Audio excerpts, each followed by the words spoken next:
All right, what's going on? Hey Rich, how you going? Doing good, doing good. What do you got for me Yeah, tonight? pleasure to meet you. Yeah, long time listener. Appreciate all the work that you've been doing for everyone over the years. Hmm. Yeah, the story that I've got is yeah, about three and a half years ago, I started seeing this girl, and things sort of fell off, and she kind of broke away from me, and yeah, for a really long time, I was, I guess you could say, carrying the bag of bricks, sort of beating myself up. But I knew that fundamentally, I had to sort of look within and do some of the work to sort of improve myself. And then ended up getting a new job, ended up getting more pay, kept hitting the gym and continually just working on myself. And it was about a week and a half ago, I was at a sales conference interstate, and I ended up running into her on a late Friday night with another guy. Hmm. And it was She just was with like, another guy.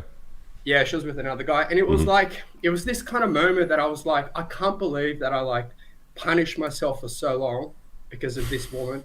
And she's just out like with another dude, like literally getting passed around in a different state. And it was like, it was just a bit of like a, kind of fuck with my head sort of moment. Hmm.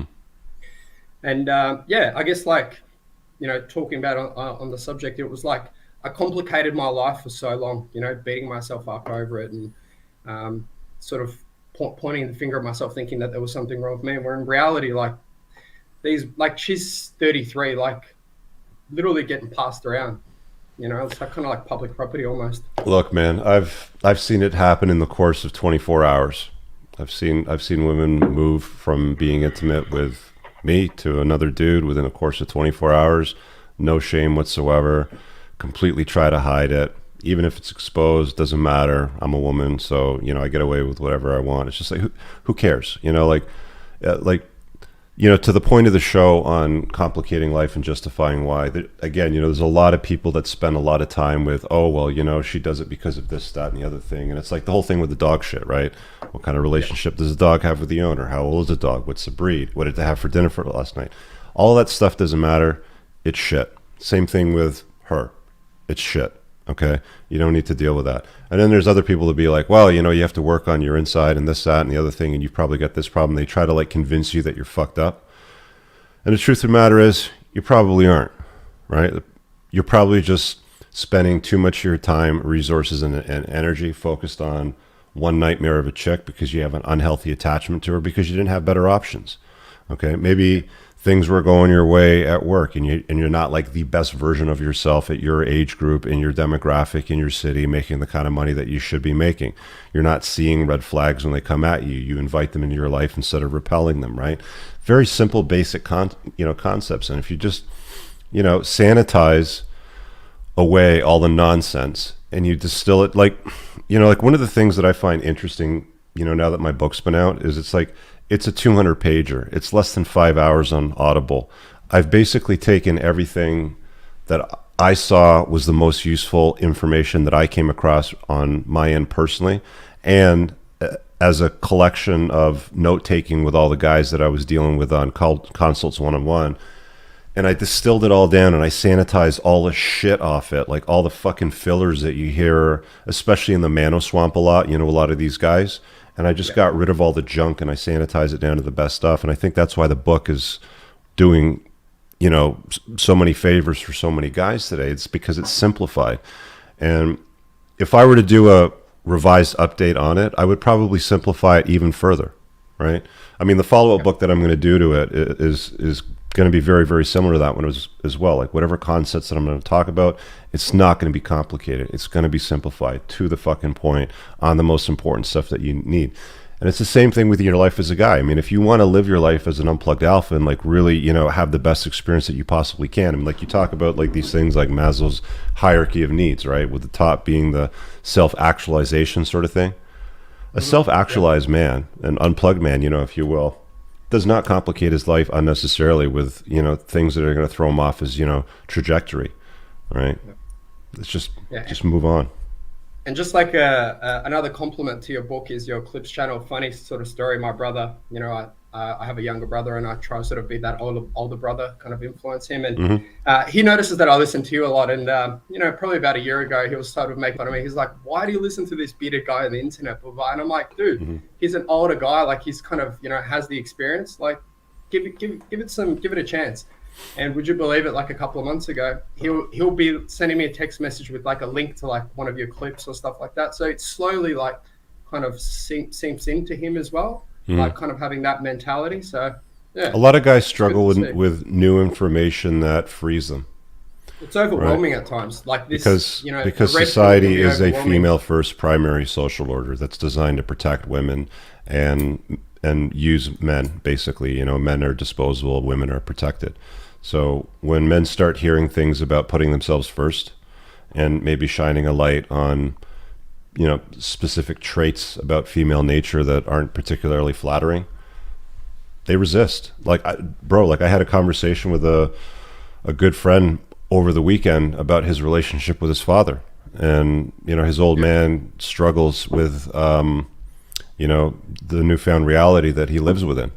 He thinks that there's something wrong with him or that he's joined a cult or whatever, and it's like these things can coexist. Like you can coexist with family that don't support your mission, that don't like your new beliefs, and you can still use these beliefs to serve you better, right? Yeah, Right, that's like very nobody's true. cramming it down your throat. It's a choice, right? Like unplugging is a choice. Yeah, I mean, sometimes like even when I hang out with my dad, like he'll just say some shit, and I'm just like, yeah, that's not really how the world works. You know what I mean? Hmm. Especially when it comes to women, when me and my brother and my dad sort of get together and we have these conversations.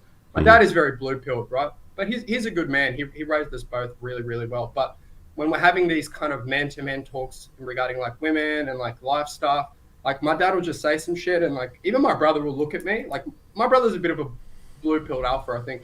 But like we'll just kind of look at each other and be like, what are you talking about? But Hmm. I don't know if that's from a different generational thing, or maybe he was raised differently. He was raised very feminine. At I've some definitely picked point, up they on will that. get it.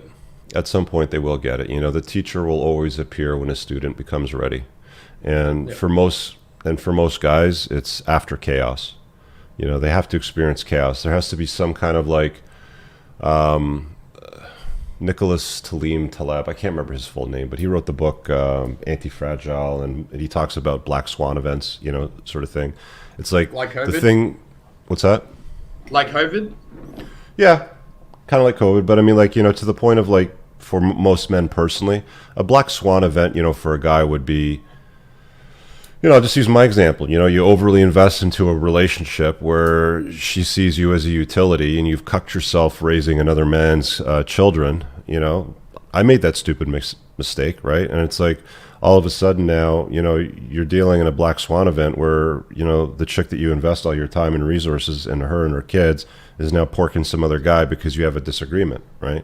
And she lies about it, sort of thing. So it's like, it's these black swan events that will send guys over the edge and then seeking, the truth. The same thing happened with my divorce. The same thing happened in my business when I was dealing with lobbying issues with the credit card companies and the Ontario government, with the legislative changes, sort of thing. It's like, there's going to be a sequence of events in a man's life where a safe world theory that you hold, that you rely on for your own safe operation, if you will. It's like having your legs taken out from underneath you, sort of thing. And it's like, okay, so that thing that I was leaning on no longer supports me.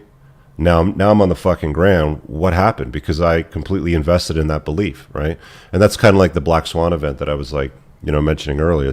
It's the chaos that drives men into seeking this knowledge. So you can't force it down down their throat. Like one of the first things that most guys do is they're like, like a guy like you as the older brother will show your younger brother a couple of clips and say, check out this guy. And he's like, who's this bald bearded loser? I'm not listening to this. It looks like That's he's literally what happened. basically, yeah. At some point, some shit will go sideways in their life and they'll come back and they'll be like, you know what? That bald bearded guy is right. Yeah, even Right. with friends of mine and stuff like that, they go through some relationship stuff. Like, I've made the mistake in the past of like maybe blabbing on about the red pill a little bit too much, maybe Yeah. even in a public setting, right? Because I Yeah. do feel it's a little bit of a superpower. But yeah, now that I've got a little bit more experience, I just see shit. I just kind of keep to myself. Like you said, if people don't want the help, they don't want the help. Yeah, that's it. Yeah, yeah. I mean, like you can drop a couple of sound bites, see if they respond. If they're non-responsive, all right, cool. Have fun simping for that. Enjoy. Cool. Awesome, man. Keep up the good work, and yeah, all the best. Thanks, Bruno. Appreciate it. Hey guys, I really hope that you enjoyed that short clip. If you did, consider supporting the creation of content by checking out my supplement line. Pinned in the top comment below of this video in the comments, there's a link to the unpluggedalpha.com/shop. When you click through, you'll be able to land over here, and the entire lineup is broken down by category that it performs best in: estrogen metabolism, fat burning, your foundational essentials for health, immune health, performance, and testosterone support. If you check out with coupon code ALPHA10, you'll get 10% off on your first order. There's also the option to use the subscribe and save model, where regular shipments will be sent over to you on a regular basis, and that gives you a little bit of a discount, and your supplement facts are always broken down over here. Thanks for watching. I hope you guys have an awesome day. And again, check out that link. It's pinned in the top comment below in this video. Peace out.